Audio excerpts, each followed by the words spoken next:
Assalamualaikum warahmatullahi wabarakatuh. Yang terhormat Bapak Gen 3 Muhammad Zairin SEMAK selaku dosen pengampu mata kuliah akuntansi manajemen.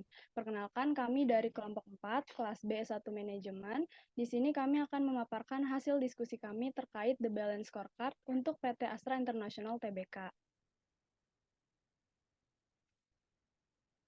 Next slide.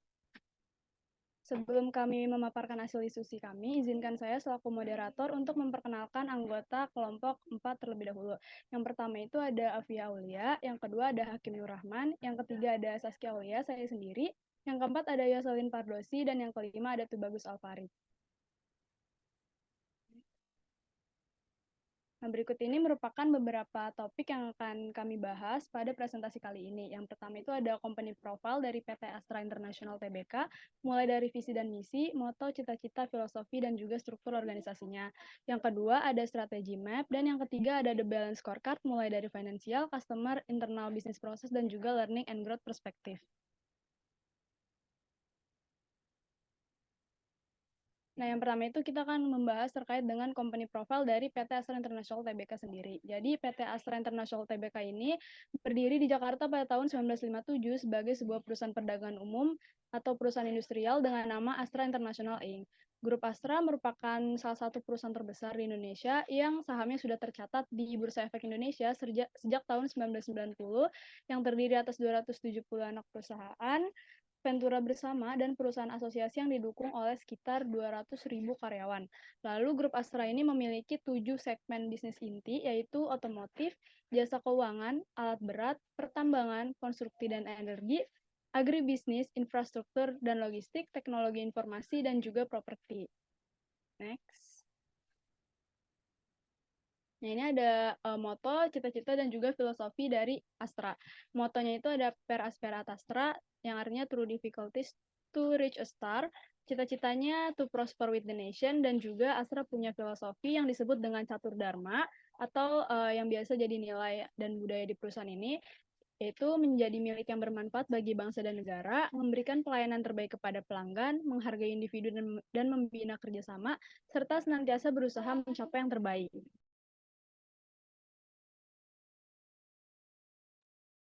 Baik, ini merupakan visi dan misi dari PT Astra International Tbk. Untuk visinya sendiri, yang pertama itu Astra punya tujuan untuk menjadi salah satu perusahaan dengan pengelolaan terbaik di Asia Pasifik dengan pertumbuhan yang berkelanjutan dan struktur keuangan yang solid. Lalu yang kedua, tujuan Astra ini menjadi perusahaan yang intelijen dan agile yang berfokus pada karyawan, pelanggan, dan juga masyarakat. Untuk misinya sendiri, Astra punya misi sejahtera bersama bangsa dengan memberikan nilai terbaik kepada para pemangku kepentingan.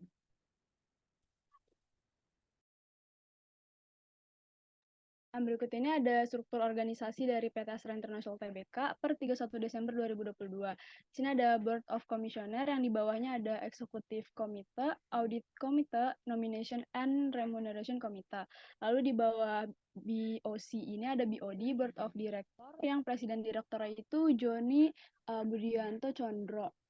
Lalu Joni Bunarto Condro, maaf. Lalu di bawah BOD ini ada Chief Executive Officer, yang di bawahnya lagi ada corporate function dan juga corporate operation. Next.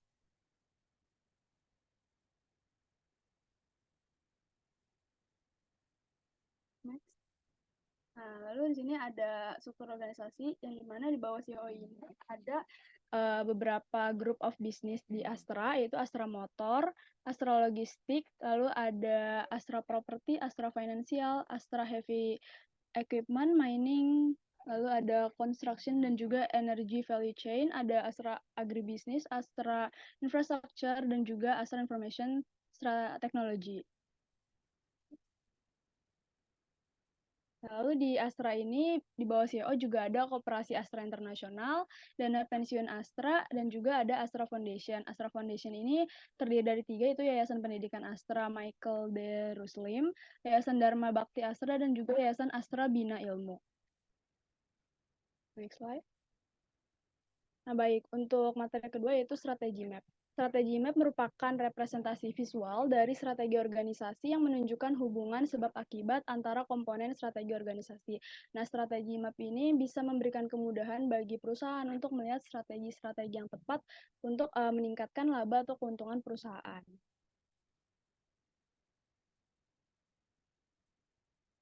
Next slide. Oke. Jadi strategi map ini terdiri dari 4, yaitu mulai dari financial perspective, customer perspective, internal business process perspective, dan learning and growth perspective. Nah, sebenarnya strategi map ini acuannya itu dari The Balance Scorecard PT Astra. Nanti akan dijelaskan di slide berikutnya. Nah, yang pertama ini kita lihat dari yang paling bawah, yaitu learning and growth perspective sebagai fondasi dari perusahaan, di mana perusahaan ini melakukan pelatihan dan pengembangan kompetensi karyawan yang dapat meningkatkan manajemen kinerja, kemudian mendorong inovasi dan kreativitas. Dari inovasi dan kreativitas ini dapat meningkatkan efisiensi produk. Ini masuk ke internal bisnis proses perspektif. Lalu dari meningkatkan efisiensi proses produksi ini dapat menyempurnakan proses produksi. Lalu dari pelatihan dan pengembangan kompetensi karyawan ini juga dapat membantu karyawan meningkatkan optimalisasi penggunaan teknologi yang nantinya akan meningkatkan manufaktur dan juga proses produksi atau di bidang properti gitu. Jadi dari kedua ini ada meeting point, yaitu penyempurnaan proses produksi, di mana dengan sempurnanya proses produksi ini dapat mendukung kebutuhan pelanggan. Kita masuk ke perspektif yang ketiga, yaitu customer perspective. Jadi dari penyempurnaan proses produksi ini yang tadi yaitu mendukung kebutuhan pelanggan, lalu nanti karena kebutuhan pelanggan itu terdukung gitu ya, jadi pelanggan bisa lebih puas, meningkatkan kepuasan pelanggan, kemudian perusahaan dapat mempertahankan pangsa pasar atau market share-nya. Lalu dari pangsa pasar yang sudah dapat dipertahankan oleh perusahaan ini masuk ke financial perspective. Jadi perusahaan dapat meningkatkan efisiensi biaya yang nantinya meningkatkan nilai atau value perusahaan dan akhirnya meningkatkan laba atau pendapatan perusahaan. Jadi dari kesemua ini benar-benar saling berkaitan satu sama lain, mulai dari fondasinya itu learning and growth perspektif, kemudian masuk ke internal business process perspektif, lalu lanjut lagi nanti masuk ke customer perspektif, lalu yang terakhir itu financial perspektif yang puncaknya itu meningkatkan laba perusahaan. Next slide. Baik, untuk materi selanjutnya terkait The Balance Scorecard akan dijelaskan oleh rekan saya, yaitu Hakim Nur Rahman. Kepada Hakim, dipersilakan. Baik, terima kasih Saski. Selanjutnya, The Balance Scorecard. Balance Scorecard atau BSC adalah metode pengukuran dan manajemen kinerja yang melihat berbagai fungsi bisnis internal dan hasil eksternalnya. Berikut adalah financial perspektifnya. Pertama, dari strategic objektif meningkatkan besar laba dan pendapatan. Alat ukurnya yaitu pertumbuhan pendapatan dan margin laba. Inisiatifnya melakukan diversifikasi portofolio bisnis dan ekspansi geografis. Untuk performanya, nah, untuk target performance-nya, perusahaan mencatat pendapatan 221,35 triliun pada kuartal ketiga tahun 2022, lompat 32% dibanding periode sebelumnya, yaitu 167,4 triliun rupiah. Laba bersih juga lompat 56% menjadi 23,33 triliun. Selanjutnya meningkatkan nilai perusahaan. Measures-nya adalah harga saham dan return on equity atau ROI. Inisiatifnya menerapkan manajemen risiko yang efektif dan pengelolaan portofolio investasi yang baik. Untuk target performance-nya, pertumbuhan saham meningkat 29,55%. Yang terakhir, meningkatkan efisiensi biaya. Measures-nya atau alat ukurnya mengurangi biaya operasional yang tidak perlu. Inisiatifnya, pengoptimalan biaya operasional perusahaan, dan target performance-nya biaya persediaan menurun sekitar 5%. Untuk selanjutnya akan dijelaskan oleh rekan saya. Padanya dipersilakan. Selanjutnya saya akan menjelaskan perspektif dari sisi customer. Yang pertama, strategic objektif yang pertama yaitu meningkatkan kepuasan pelanggan yang diukur menggunakan tingkat kepuasan pelanggan.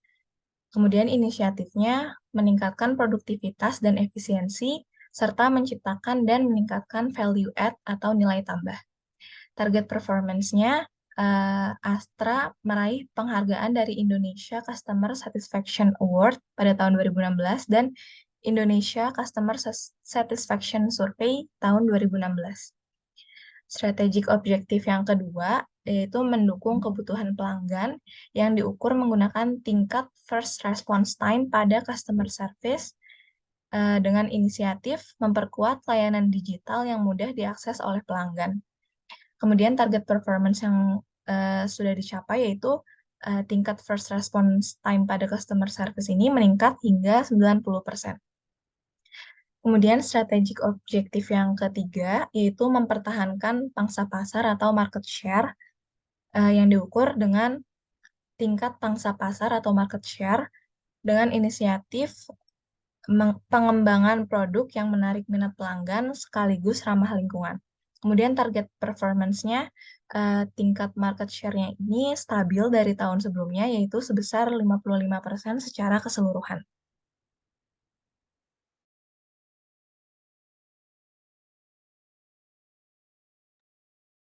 Oke, untuk selanjutnya itu internal business proses perspektif.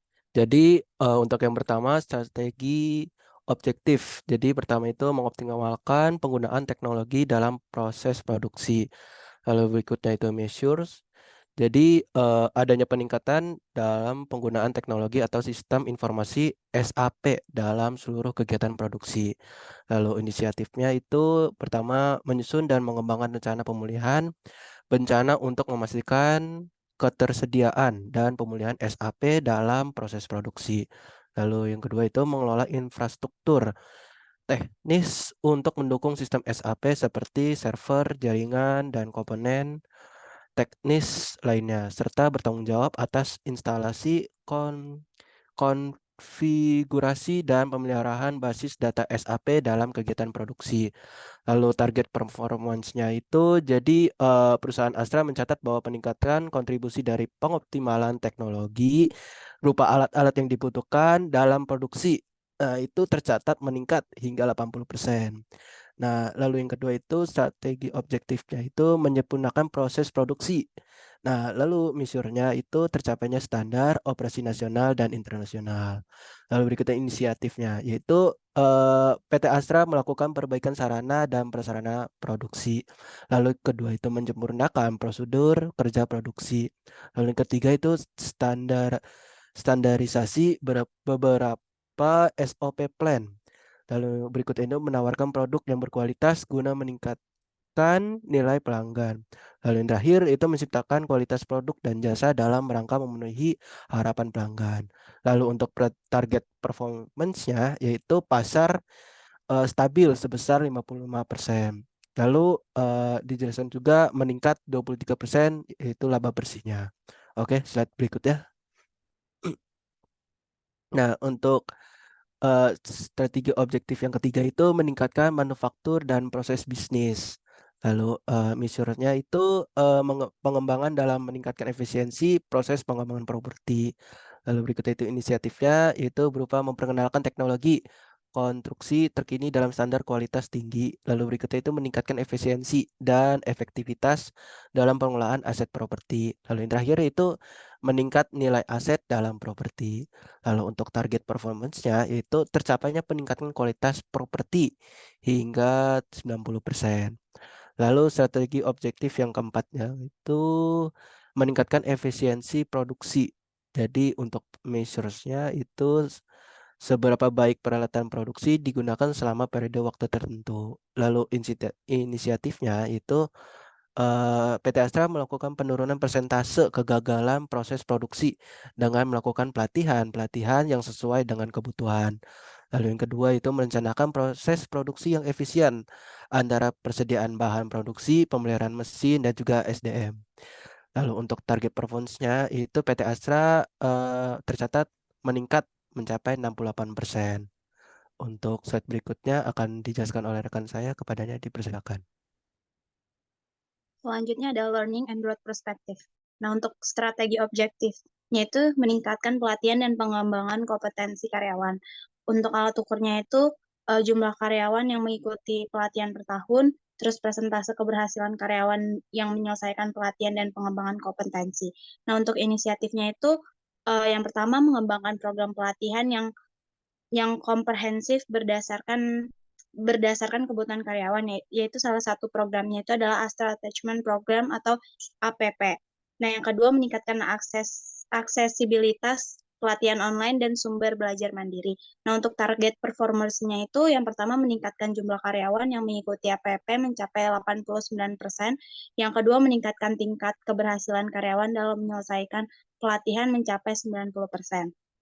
Nah, untuk yang kedua mendorong inovasi dan kreativitas karyawan. Untuk alat ukurnya yaitu jumlah ide yang diusulkan dan diimplementasikan. Yang kedua dampak inovasi terhadap kinerja perusahaan, misalnya efisiensi operasional, pendapatan baru.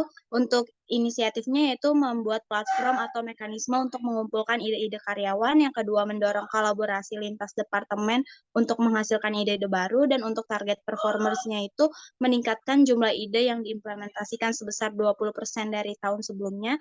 Yang kedua meningkatkan dampak inovasi terhadap kinerja perusahaan sebesar 10%. Selanjutnya ada meningkatkan manajemen kinerja individu dan tim. Untuk alat ukurnya yaitu pencapaian sasaran kinerja individu dan tim. Yang kedua tingkat kepuasan karyawan terhadap proses manajemen kinerja. Dan untuk inisiatifnya yaitu menetapkan sasaran kinerja yang terkait dengan tujuan strategi perusahaan, melakukan evaluasi kinerja yang teratur, dan memberikan umpan balik konstruktif. Dan untuk target performance-nya yaitu meningkatkan tingkat pencapaian sasaran kinerja individu dan tim sebesar 10% dari tahun sebelumnya. Yang kedua, meningkatkan tingkat kepuasan karyawan terhadap manajemen kinerja menjadi 85%. Selanjutnya, saya serahkan kepada moderator.